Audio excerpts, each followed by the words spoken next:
Hello दोस्तों, मैं आवेश आपके अपने YouTube channel Kautilya education target academy में आपका स्वागत है। आज हम पढ़ने जा रहे हैं मध्य प्रदेश पुलिस 2017 के अंतर्गत जो सामान्य ज्ञान के हमसे प्रश्न पूछे गए थे उन प्रश्नों का हम सॉल्यूशन देखेंगे। पहला प्रश्न है हमारे सामने यहाँ पर कि निम्न में से कौन सा राष्ट्रीय उद्यान मध्य प्रदेश से संबंधित नहीं है। तो जिस राष्ट्रीय उद्यान का संबंध मध्य प्रदेश से नहीं है वो हमें बताना है। कान्हा राष्ट्रीय उद्यान, इसका संबंध मध्य प्रदेश से है। माधव राष्ट्रीय उद्यान, इसका भी संबंध मध्य प्रदेश से है। बांधवगढ़ राष्ट्रीय उद्यान, इसका भी संबंध मध्य प्रदेश से है। जिम कॉर्बेट राष्ट्रीय उद्यान, इसका संबंध मध्य प्रदेश से नहीं है। तो करेक्ट आंसर हो जाएगा हमारा ऑप्शन नंबर 4। अगला प्रश्न देखते हैं हम। मध्य प्रदेश में लेदर कॉम्प्लेक्स यहाँ पर स्थापित किया गया है। तो मध्य प्रदेश में लेदर कॉम्प्लेक्स कहाँ पर स्थापित है? देवास में है, उज्जैन में है, छिंदवाड़ा में है या शाजापुर में।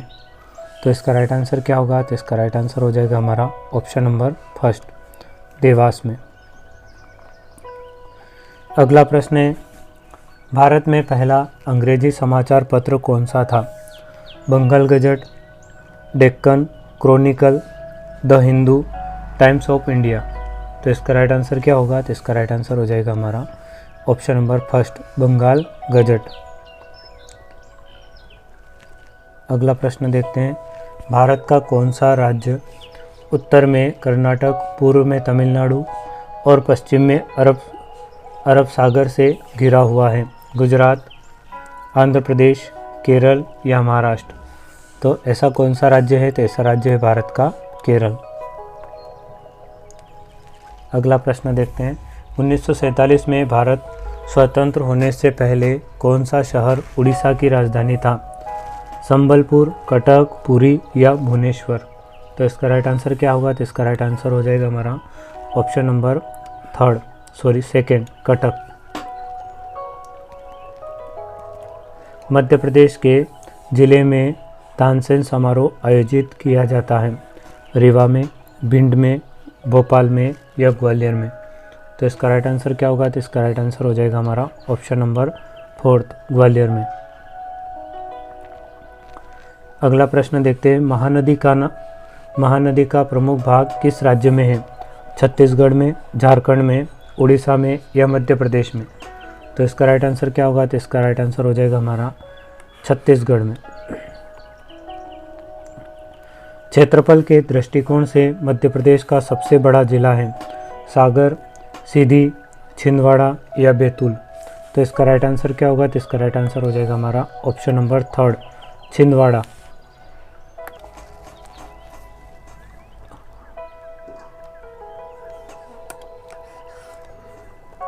अगला प्रश्न देखते हैं हम, पेशावर से कलकत्ता तक की प्रसिद्ध ग्रांड ट्रंक रोड का निर्माण इन्होंने करवाया था? तो पेशावर से जो कोलकाता तक का जो ग्रांड ट्रंक रोड है इसका निर्माण किसने करवाया था? अलाउद्दीन खिलजी ने, मोहम्मद बिन तुगलक ने, बलबन ने या शेरशाह सूरी ने। तो इसका राइट आंसर क्या होगा? तो इसका राइट आंसर आ जाएगा शेरशाह सूरी ने। अगला प्रश्न है, हेपेटाइटिस बी के अभियान में भारत सरकार का ब्रांड एम्बेसडर कौन है? आमिर खान, अमिताभ बच्चन, विद्या बालन या सलमान खान। तो इसका राइट आंसर क्या होगा? तो इसका राइट आंसर हो जाएगा हमारा ऑप्शन नंबर 2, अमिताभ बच्चन। अगला प्रश्न है कि भारत सरकार द्वारा प्रारंभ किया गया आधार आधारित मोबाइल भुगतान एप्लीकेशन का नाम है? समय नहीं है, अर्जुन भी नहीं है, साक्षात भी नहीं है, भीम। तो करेक्ट आंसर हो जाएगा हमारे यहाँ पर ऑप्शन नंबर 4। अगला प्रश्न है कि लोकसभा का अध्यक्ष कौन है? सुमित्रा महाजन, पीजे कुरियन, अरुण जेटली या सुषमा स्वराज। तो ये 2017 के समय का प्रश्न था। तो उस समय इसका जो राइट आंसर था वो राइट आंसर हो जाएगा हमारा ऑप्शन नंबर 4, सुषमा स्वराज। अगला प्रश्न है कि लोकसभा के पहले वक्ता कौन थे? नीलम संजय रेड्डी, गणेश वासुदेव मावलंकर, के.एस. हेगड़े या हुकुम सिंह। तो इसका क्या राइट आंसर होगा? तो इसका राइट आंसर हो जाएगा हमारा option number second Ganesh Vasudev Mavalankar. अगला प्रश्न है, एक लोकसभा के पहले वक्ता कौन थे? क्वेश्चन रिपीट हो चुका है। अगला प्रश्न देखते हैं।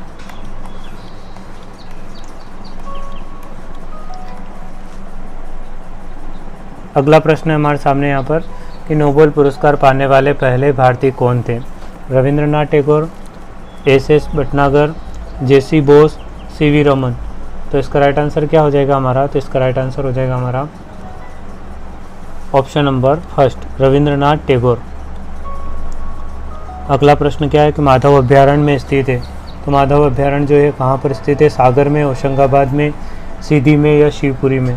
तो इसका राइट आंसर क्या होगा? तो इसका राइट आंसर हो जाएगा हमारा ऑप्शन नंबर फोर्थ, शिवपुरी। अगला प्रश्न है कि भारत की पहली महिला राष्ट्रपति कौन है? सरोजनी नायडू, शारदा मुखर्जी, सरला अग्रवाल या प्रतिभा पाटिल। तो इसका राइट आंसर क्या होगा? तो इसका राइट आंसर हो जाएगा Pratibha Patil, option number fourth. अगला प्रश्न है कि विधानसभा में जीएसटी कानून पारित करने वाला भारत का प्रथम राज्य कौन सा था? तमिलनाडु, गुजरात, मध्य प्रदेश या चौथा ऑप्शन है हमारा असम। तो इसका राइट आंसर क्या होगा? तो इसका राइट आंसर हो जाएगा हमारा ऑप्शन नंबर फोर्थ, असम। अगला प्रश्न है कि इसरो का विक्रम साराभाई अंतरिक्ष केंद्र कहाँ पर स्थित है? महेंद्रगिरी, तिरुवनंतपुरम, बेंगलोर या श्रीहरिकोटा। तो इसका राइट आंसर क्या होगा? तो इसका राइट आंसर हो जाएगा हमारा Thiruvananthapuram, option number second correct answer होगा। अगला प्रश्न है, मध्य प्रदेश राज्य के प्रथम मुख्यमंत्री कौन थे? रविशंकर शुक्ला, शिवाजी राव, कैलाशनाथ काटजू या द्वारका प्रसाद मिश्र। तो इसका राइट आंसर क्या होगा? तो इसका राइट आंसर हो जाएगा हमारा option number first, Ravishankar Shukla. अगला प्रश्न है कि ठंडे जल युक्त बोतल की बाहरी सतह पर जल की बूंदें कैसे निर्मित होती है? तो पहला ऑप्शन है बोतल में उपस्थित जलवाष्प संघनित होता है तथा बाहर की ओर वेधन करता है। दूसरा ऑप्शन है वायु में उपस्थित जलवाष्प बोतल की सतह पर संघनित होता है।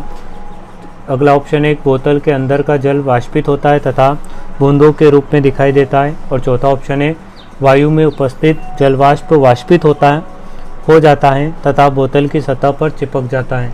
तो इसका राइट आंसर क्या होगा? तो इसका राइट आंसर होगा वायु में उपस्थित जलवाष्प बोतल की सतह पर संघनित होता है। ऑप्शन नंबर हो जाएगा इसका करेक्ट आंसर हमारा option number second correct right answer होगा। अगला प्रश्न है कि नाभिकीय रिएक्टर में शीतलक का उपयोग किसके लिए किया जाता है? गर्म वाष्प को ठंडा करने तथा इसे जल में संघनित करने के लिए, जनित्र कुंडलियों को ठंडा करने तथा अति उष्मन की रोकथाम के लिए, टरबाइन चलाने के लिए, वाष्प निर्मित करने के लिए, ऊष्मा विनियामक में ऊर्जा को रिएक्टर से जल में स्थानांतरित करने के लिए। तो इसका राइट आंसर क्या होगा? तो ऊष्मा विनिमयक में ऊर्जा को रिएक्टर से जल वाष्प में स्थानांतरित करने के लिए। ऑप्शन नंबर हो जाएगा हमारा फोर्थ करेक्ट आंसर हो जाएगा इसका। अगला प्रश्न है, खाद्यान्न, बुद्धि, आहार तथा कट्टा प्राचीन संरचनाएं हैं जो कि निम्न का उदाहरण है? मृदा संरक्षण का, लकड़ी भंडारण का, अनाज भंडारण का या चौथा ऑप्शन है जल संरक्षण का।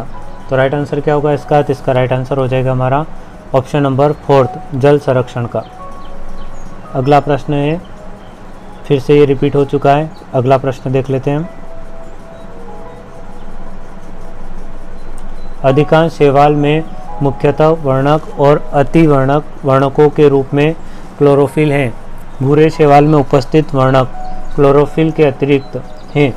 तो उसका राइट आंसर क्या होगा? फ्यूकोजेंथोफिल, फाइकोइरिथ्रिन, फाइकोसाइनिन या एंथोसाइनिन। तो इसका राइट आंसर क्या होगा? तो इसका राइट आंसर हो जाएगा हमारा ऑप्शन नंबर